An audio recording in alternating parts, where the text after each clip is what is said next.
Hello everyone, today I'll be unboxing Mirage models Submarine U-2 in 1/700th scale. So this had to be the second German submarine ever made.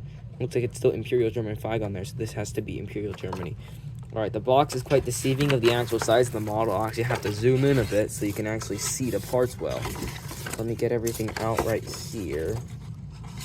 And let's look at the sprue. So you can see how small this little guy is.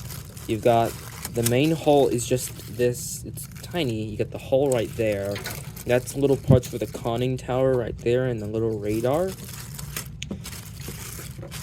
Right here, you have the main deck for the submarine along with the stand to put it on and the little supports for the stand and the little propellers and rudders right there. It's a tiny kit. Like, it's dwarfed by the instructions.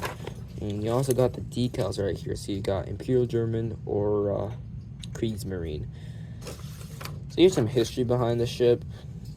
You got the hulls just put together like that, put on top of the stand.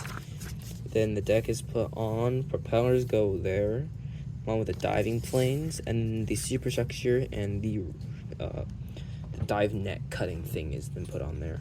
So it's a pretty like short, goofy little looking one, but it's also pretty cute. Well, thank you for watching. Like and subscribe and share this video.